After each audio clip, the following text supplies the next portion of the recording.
Saben,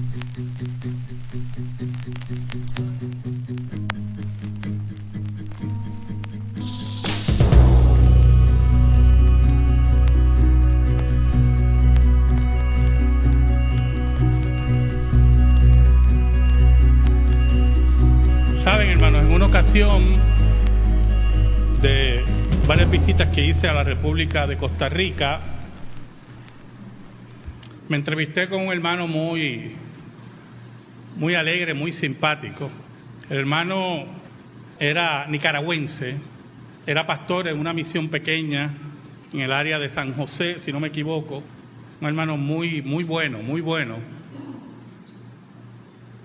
Y había pertenecido como nicaragüense a la lucha inicial del Frente Sandinista contra Anastasio Somoza.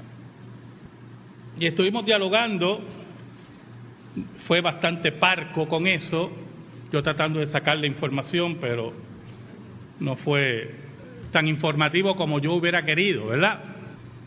Pero en el diálogo habían unos costarricenses y me di cuenta en ese diálogo los prejuicios de los costarricenses con los nicaragüenses y los chistes que tenían, ¿verdad?, con los nicaragüenses. Y él los tomaba lo más bien. Yo me espantaba porque ellos se atrevían a hacerlos delante de él y él feliz. Y meditando en este sermón que le he puesto de título Prejuicio y llamado irresistible, empecé a meditar en los prejuicios nacionales.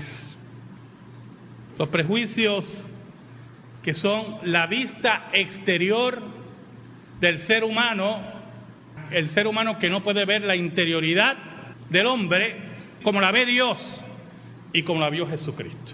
Yo quiero que volvamos a la lectura de la liturgia en Juan capítulo 1, versículos del 43 al 51. El siguiente día quiso Jesús ir a Galilea y halló a Felipe y le dijo: sígueme.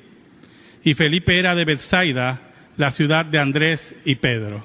Felipe halló a Natanael y le dijo: hemos hallado a aquel de quien escribió Moisés en la ley, así como los profetas, a Jesús, el hijo de José de Nazaret. Natanael le dijo: ¿de Nazaret puede salir algo bueno? Le dijo Felipe: ven y ve. Cuando Jesús vio a Natanael que se le acercaba, dijo de él: he aquí un verdadero israelita en quien no hay engaño. Le dijo Natanael: ¿de dónde me conoces? Respondió Jesús y le dijo: antes que Felipe te llamara, cuando estabas debajo de la higuera, te vi. Respondió Natanael y le dijo: Rabí, tú eres el Hijo de Dios, tú eres el Rey de Israel. Respondió Jesús y le dijo: porque te dije, te vi debajo de la higuera, ¿crees? Cosas mayores que estas verás. Y le dijo: de cierto os digo, de aquí adelante veréis el cielo abierto y a los ángeles de Dios que suben y descienden sobre el Hijo del Hombre. Prejuicio y llamado irresistible. Oramos. Dios bueno y Dios verdadero, gracias te damos en esta hora, porque en tu inmensa misericordia nos permites a nosotros, hombres caídos, exponer tu palabra. Escóndeme bajo la sombra de la cruz y que tú solamente seas glorificado, tú solamente seas adorado. Llega al corazón de tu pueblo, a sus necesidades, a sus inquietudes, y que tú siembres, tú coseches en ellos lo que tu gracia soberana quiera hacer. Por Cristo Jesús. Amén y amén. Y en el diálogo con este hermano nicaragüense, rodeado de estos hermanos costarricenses tan simpáticos, yo le hablé de los prejuicios de los puertorriqueños con los dominicanos. Y le hablé de los prejuicios de los dominicanos con los haitianos. Y me puse a pensar en mi padre, posiblemente eso sí lo heredé un poco de mi padre, que no toleraba un poquito a los ponceños. Y lo repetía, ¿verdad? no agriamente, pero de vez en cuando pues hacía su alusión. Y me di cuenta que los prejuicios son muy viejos con la lectura bíblica. Es interesante cómo Juan hace un énfasis en las ciudades en los primeros 2 versículos. El siguiente día quiso Jesús ir a Galilea y halló a Felipe y le dijo, sígueme. Felipe era de Betsaida, la ciudad de Andrés y Pedro. Es como si preparara una embocadura para señalarnos cuál era el problema básico del hombre que iba a recibir el llamado irresistible de Dios. El llamado que no pueden resistir los elegidos. Ese prejuicio que podemos tener con compatriotas, con hermanos de otros países, prejuicios también que caen en la herejía teológica. Usted ha oído lo que voy a decirle ahora. Usted ha oído muchas veces, y no me diga que no, que los problemas que tiene el pueblo haitiano son porque utilizan el vudú, porque es un pueblo idólatra, hundido en el vudú, y por eso es un pueblo pobre, es un pueblo aplastado por el juicio de Dios. ¿Cuántas veces no hemos oído eso? Los otros días lo oí por radio, te estaba comentando, ¿verdad?, unos hermanos por aquí, que el que llamó era tan ignorante que decía, ¿usted sabe por qué le pasa eso al pueblo haitiano? La verdad que a mí me dio una vergüenza ajena, terrible, y yo estaba guiando y me sentía en la estación de radio de la vergüenza ajena que me dio. Era una estación secular. Dice, ¿usted sabe por qué le pasa eso al pueblo haitiano? Porque son seguidores de Buda. Nada, el vudú nada tiene que ver con Buda. Y yo decía, ay Señor. No, entonces se identifica como creyente, que es lo peor. Imagínense, cuando él cuelga, aquello se llenó, hicieron pedazos a la iglesia de Cristo. De bruto para abajo fue poco. Y yo quería llamar para entrar, pero dice, pero más seguro si trato de mediar también me hacen pedazos. Así que, y meditamos, y aquí viene lo que quiero indicarle. Hablaba hace poco con un hermano sobre Japón. Cómo Japón se ha levantado después de la Segunda Guerra Mundial, después de 2 bombas atómicas, el único país que ha recibido ataques nucleares y se convirtió en una potencia comercial, en una potencia económica, y solamente tiene un 1% de creyentes. Son shintoístas, le rinden culto a los antepasados. Son budistas, verdaderos budistas.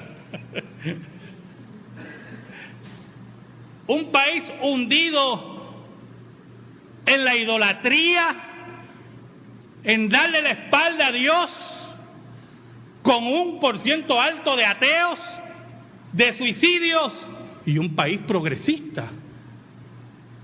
Y muchas veces esas críticas vienen por nuestros profundos prejuicios pecaminosos contra el origen de nuestros hermanos. Le comentaba a mi esposa hace poco cómo se desarrollan las religiones africanas en Cuba, Haití y la República Dominicana. En Cuba, el sincretismo africano católico creó la santería. Y en Haití, el vudú. Y en la República Dominicana, el gagá. Pero Puerto Rico, por ser un enclave militar de España, con la cédula de gracia en el 1815 por parte del gobierno español, se buscó blanquear la sociedad puertorriqueña, y por eso aquí lo que sí se da énfasis es el espiritismo, una religión blanca que responde a la cultura española. Y en Puerto Rico hay santería por la emigración cubana. Y muchas veces todas esas críticas a nuestros compatriotas, a nuestros compueblanos, vienen muchas veces por prejuicios pecaminosos. Y es interesante cómo Juan empieza mencionando ciudades en esta perícopa, porque el centro Él quiere enfatizar cómo el rechazo a Jesús, el prejuicio a Jesús, venía también por lo que ellos creían que era su origen. El versículo 45 nos dice: Felipe halló a Natanael y le dijo: hemos hallado a aquel de quien escribió Moisés en la ley, así como los profetas, a Jesús, el hijo de José de Nazaret. Natanael le dijo: ¿de Nazaret puede salir algo bueno? Le dijo Felipe: ven y ve. La importancia que Juan menciona las ciudades en esta perícopa. Viniendo de diferentes ciudades, no tenían prejuicio con Jesús, que venía de Nazaret. Ahora, aquí ocurre un fenómeno que ocurre regularmente en todos los países y en Puerto Rico ocurre, ¿verdad? Lo que se llama los hijos adoptivos. Jesús no era de Nazaret, Jesús era de Belén, pero era hijo adoptivo de Nazaret. Yo nací en San Juan y me considero hijo adoptivo de Utuado, porque ahí nació mi mamá, ahí nació gran parte de mi familia, se desarrolló la cepa de los Moya, donde yo me considero más Moya que Cruz. Yo soy Moya y me considero hijo adoptivo de Utuado. Pero Jesús nació en Belén. ¿Y qué era Belén? Otra triste ciudad, una ciudad insignificante. Felipe, que estaba libre de esos prejuicios dentro de la comunidad de Israel, le da toda esa diatriba a Natanael y termina hablando del origen, lo que él considera el origen de Jesús, de Nazaret. Nazaret era una ciudad también insignificante. Y aquí entra un problema profundo que había en los prejuicios farisaicos que habían marcado la cultura israelita. La cultura juega un papel importantísimo, siempre en la vida de la iglesia. Dios es el creador de la cultura, pero Dios, como creador de la cultura, cuando manda a Adán: cultiva la tierra, cultiva lo que está alrededor tuyo. De ahí viene nuestra palabra cultura, lo que nosotros llamamos el mandato cultural. Dios le da un mandato cultural a Adán. Había un problema. Ese mandato cultural se da en un mundo sin pecado. Cuando el pecado hace aparición, el mandato cultural no desaparece, pero ahora las reglas cambian. Dentro de la cultura israelita, mientras la ciudad era insignificante, usted también pertenecía a esa insignificancia. No se esperaba mucho de usted. Y eso ocurre todavía, no me diga, eso ocurre en nuestro país. Yo trabajé en una empresa privada y conocí empleados que hablaba con ellos y yo le preguntaba de dónde eran, y después que ganaban confianza me decían: yo soy de tal caserío, yo soy de tal residencial, pero en la solicitud no puse eso, porque si no, no me emplean. Así de pecaminosa era la sociedad israelita, como la sociedad puertorriqueña, como la sociedad costarricense, como la sociedad dominicana, como las sociedades que tengan prejuicios con quien sea. Por eso, así de definida estaba la vida de Israel, la cultura de Israel, que cuando Felipe le dice todo esto a Natanael, Natanael le dice con esa altura, ¿verdad?, con esa soberbia: de Nazaret puede salir algo bueno. Como oír a mi padre decir: de Ponce puede salir algo bueno. Yo lo molestaba, mi papá era fanático popular. Y yo decía, mira, Hernández Colón es de Ponce. Y me decía, hay sus excepciones. De Nazaret puede salir algo bueno, algo de bueno, dice Reina Valera del 60. Y el problema de Natanael, y el problema del pecado, y el problema de la cultura manchada por el pecado, es aquella que no puede mirar el corazón del hombre. Pero Dios, que mira los corazones de los hombres y sabe cuáles son los suyos, sabe de dónde tomar a los suyos. Por eso la Biblia nos habla que Dios no hace acepción de personas. Porque de cualquier nacionalidad, de cualquier comunidad, Él escoge a los suyos. Yo me imagino a Felipe cuando Natanael les peta eso. Es interesante cómo le contesta Felipe. No entra en una discusión porque Felipe conoce la cultura israelita y va a perder su tiempo. Dice, ven y ve. Vamos a ver las evidencias. Vamos a acercarnos a Jesús. Y es interesante, hermano, por eso es que el texto, yo siempre le exhorto a los hermanos que quieren predicar, que usted cuando lea y estudia el texto, aparte de toda la gramática griega y todas esas cosas, ¿verdad?, que lo hacen ver a usted que usted sabe, y términos así como perícopa y cositas así, ¿verdad?, para mostrar que usted sabe y que vale la pena que usted esté acá arriba y sea pastor. Usted viva el texto. Viva el texto. Porque la pregunta es, si ese era el prejuicio de Natanael, ¿por qué acompaña a Felipe? A ver, uno de Nazaret.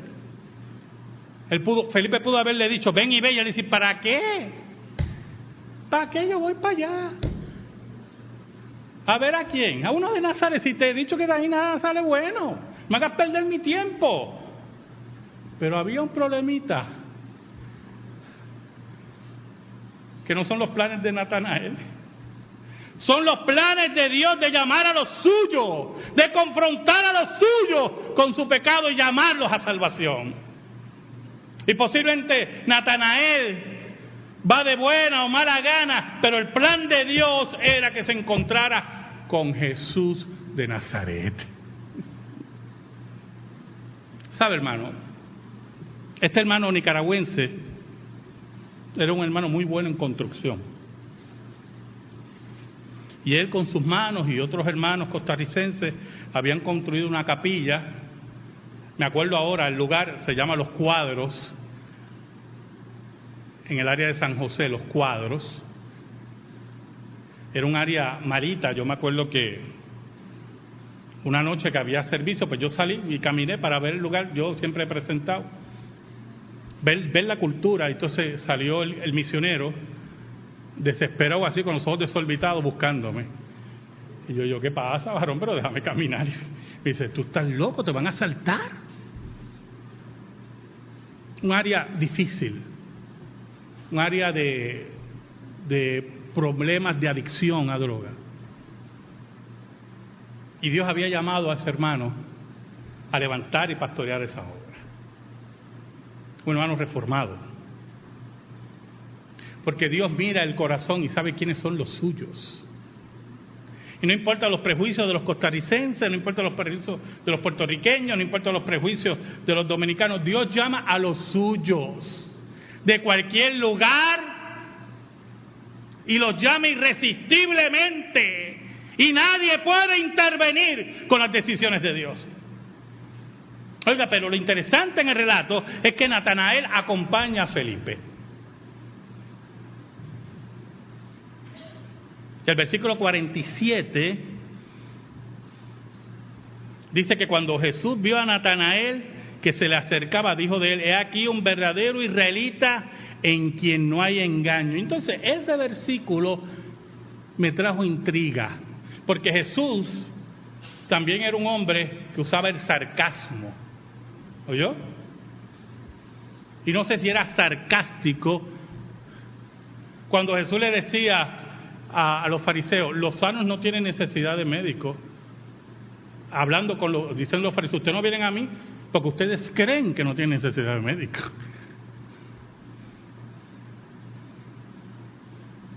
Y la verdad que los fariseos no necesitaban un médico. Necesitaba alguien que le hiciera una autopsia porque estaban tan muertos. Un médico forense lo que le hacía falta. Entonces, cuando leí el versículo, pues recurrí a nuestros amigos comentaristas, ¿verdad? Y vi en el griego que la construcción de la oración no está para permitir un sarcasmo. Jesús está hablando de la interioridad de Natanael y le está diciendo: aquí está un israelita que está buscando la verdad, que está dispuesto a aceptar la verdad. Aquí hay un israelita buscador verdadero de la verdad. Jesús le habló al interior de Natanael. Jesús conocía a Natanael. Y esto es un paso muy importante en el llamado irresistible y en la predestinación de Dios. Porque antes que Dios te llame, Dios te conoce. Y no es un conocimiento de tu existencia, sino ese conocimiento de amor. Dios te ama profundamente. Y Dios amaba profundamente a Natanael. Aunque Natanael dudara de las capacidades de Cristo por haber sido criado en Nazaret. Por eso, cuando Jesús le dice esas palabras, el versículo 48 nos muestra que Natanael entendió lo que Cristo le dijo. Entendió que no era un sarcasmo. Entendió cuál era la búsqueda sedienta de este hombre. Y cuando la búsqueda sedienta del ser humano por la verdadera espiritualidad, por la verdad, está dirigida por el Espíritu de Dios, se cumplen las palabras de Cristo, que el que busca, halla. Muchos buscan espiritualidad, pero la buscan en forma equivocada. Ya ellos tienen una determinada religión, la religión debiera ser así o asao, por lo tanto tiene que haber alguna organización religiosa que se adapte a mis prejuzgados pensamientos. Y caen en diferentes doctrinas falsas. Otros se cansan de la búsqueda y terminan en sus hogares con una religión hogareña. Ustedes, las nuevas religiones hogareñas son como las religiones de los griegos. Es que, hermano, la historia es algo tan tremendo, ¿verdad? Los griegos tenían sus religiones de misterio, ¿verdad? Sus prácticas, la religión antigua griega, que los que han tomado conmigo clase de cosmovisión reformada es lo primero que discutimos, ¿verdad? Y eran religiones hogareñas que respondían a la realidad familiar. Y muchos tienen sus religiones hogareñas, ¿verdad? No, yo creo en Dios, se quedan ahí, hacen casi una catedral en sus casas de su religión hogareña. Por cierto, un ídolo. ¿Oyó? Porque si su práctica religiosa, la palabra religión no es una mala palabra, es una buena palabra. Si su práctica religiosa, como decía Santiago, que la verdadera religión, si su práctica religiosa no responde a la Escritura, es idolatría. Así de sencillo es esto. Y allí estaba Natanael, y cuando Jesús lo describe,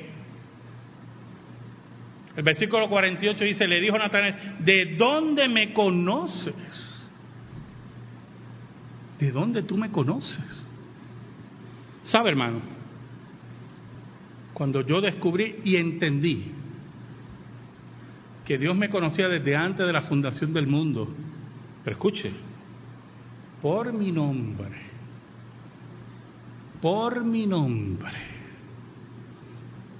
vi la dimensión de la gracia de Dios. Porque, ¿qué es nuestro nombre para que Dios se acuerde de él? ¿Qué es el hombre para que te acuerdes de él? Dice el salmista. Si la gente entendiera la dimensión de la predestinación y del llamado irresistible de Dios, que Dios se digna ese Dios santo, que no puede ni mirar el pecado, se digna acercarse a ti y escogerte y conocerte por tu nombre, entenderías qué gran privilegio estar sentado ahí, qué gran privilegio estar yo aquí. ¿De dónde me conoces? Jesús le dice: antes que Felipe te llamara, cuando estabas debajo de la higuera te vi. Por eso le digo a los predicadores jóvenes, o los viejos también, que viva el texto. ¿Qué pasó por la mente de Natanael? Pudo haber pasado muchas cosas. A mí me hubiera pasado, ¿usted sabe qué? Ay, lo que yo dije de Nazaret. Ay, lo que yo dije de los dominicanos. Ay, lo que yo dije de los nicaragüenses. Antes que Felipe te llamara, yo te vi. Yo te conozco. Conozco lo que hay en tu mente. Conozco lo que hay en tu corazón.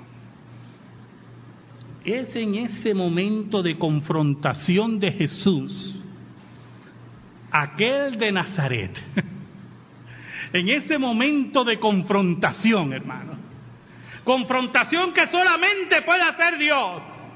Y allí usted entiende el gran plan de Dios, por qué Felipe no entra en una discusión con Natanael, más bien le dice: ven y ve, olvídate de lo que yo te diga, ven a conocer a Jesús. Por eso muchas veces yo le digo a personas que nos visitan, yo le exhorto: mire, quédese 6 meses aquí, no le vamos a pedir nada, asista, escuche la palabra, cante con nosotros, reúnase con los hermanos, más nada, nadie le va a pedir nada, ofrende, nada.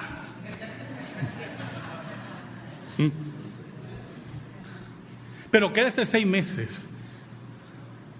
Porque yo estoy seguro, hermano, que si viene en busca de la verdad, como Natanael, la va a encontrar. Va a encontrar a Jesús de Nazaret. A mí no me queda la menor duda de eso.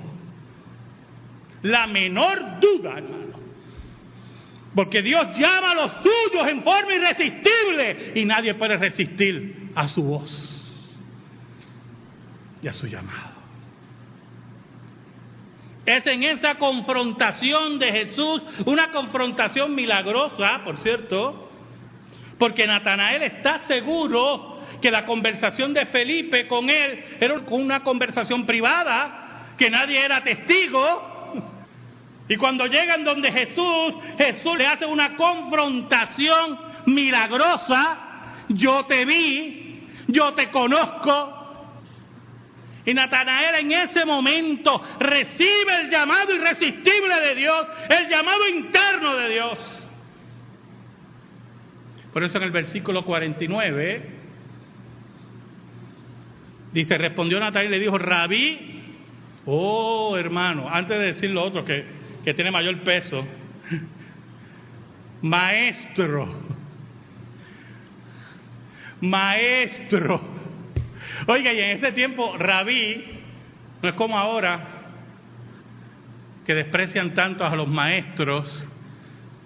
Yo le comentaba a Tere, ¿verdad? Ayer, una de nuestras maestras en el sistema privado en Puerto Rico, que la crisis que se acerca en el magisterio va a ser grande. Cuando la gente vea que no se puede controlar un salón de clase, ¿para qué yo estoy perdiendo aquí mi tiempo, arriesgando mi vida con esa paga? Y la vocación se va a ir apagando. Y yo me acuerdo en mis tiempos, hermano, los otros días, el ex superintendente de la policía, Pedro Toledo, lo estaban entrevistando y él decía: mire, en los tiempos míos, y en mis tiempos, que llegara una queja a la casa de un maestro, que llegara una queja a mi casa de un maestro, o que un maestro me diera un reglazo. Sobre el reglazo mi mamá daba un correazo. Y me decía, que eso sí que me hacía temblar literal: y voy a la escuela y te voy a dar delante de tus amiguitos. Y eso ahí yo moría. Y cuando Natanael le dice Rabí, ese que era de Nazaret, ese que era despreciado por Natanael, ese nicaragüense, ese haitiano, Natanael está afirmando que Dios lo está llamando. Y añade, Rabí, tú eres el Hijo de Dios. Es interesante, porque Juan es el único que recoge este diálogo de los evangelios.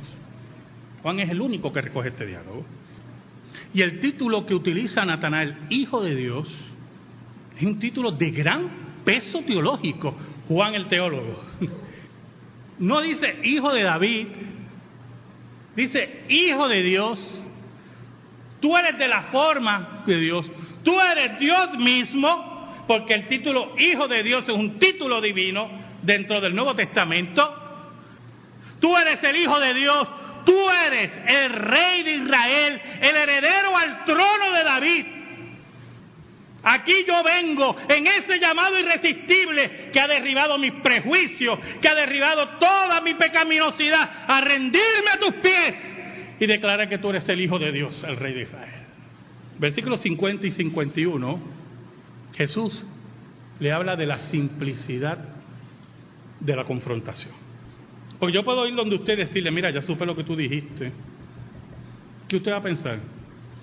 Alguien se lo dijo, y yo no soy Dios. Natanael no pensó eso. Natanael estaba seguro que el que estaba frente a él era el Hijo de Dios. Pero era una confrontación simple. Oiga, pero es que de la simplicidad Dios saca lo que es de él. Por eso en el versículo 50 dice, respondió Jesús y le dijo, porque te dije que te vi debajo de la higuera. ¿Crees? Por esa simplicidad, ¿tú crees? Oh, Natanael, prepárate. Le está diciendo Jesús, prepárate. Cosas mayores que estas verás. Esa fe simple, esa fe que fue confrontada con esa nimiedad. Oye, Natanael, va a echar raíces profundas, porque cosas maravillosas verás. Y eso es muy importante, hermano, porque Dios nos llama a la simpleza de la fe. Dios nos llama a la simpleza de la entrega. Pero Dios no se detiene ahí. La obra de Dios en tu vida y en la vida del cuerpo de Cristo irá escalando y escalando, y tu fe se va a fortalecer. Nunca rehuyas a la simplicidad de la fe. Jesús añadió en el versículo 51, y le dijo, de cierto os digo, de aquí adelante veréis el cielo abierto y los ángeles de Dios que suben y descienden sobre el Hijo del Hombre. Oiga, ¿y esto qué nos recuerda? A un pasaje en Génesis. Un pasaje muy importante en Génesis. Génesis 28. Jacob, durmiendo, y tuvo un sueño. Y veía una escalera que iba hacia el cielo. ¿Se acuerdan, hermano? Oh, hermano, qué tremendo ese pasaje. Y ángeles subían y bajaban, subían y bajaban. Y Jacob se despierta y empieza a meditar en el sueño. Y dice, cuán terrible es este lugar. No es otra cosa que casa de Dios y puerta del cielo. Decía Jacob, allí estaba la puerta del cielo. Allí estaba Jesús. Cuán terrible era para Natanael. Allí estaba Jesús. La puerta. La casa de Dios. Ese fue el que encontró Natanael. A esos Dios llama en su llamado irresistible, solamente a los suyos. Amén. Gracias te damos, Señor, por tu palabra, única regla de fe y conducta. Señor, atesórala en nuestra vida, que sea lámpara a nuestros pies. Perdónanos porque te hemos fallado. Pero tú eres nuestro refugio, tú eres nuestro templo, tú eres la casa de Dios, el Hijo de Dios. por Cristo Jesús. Amén.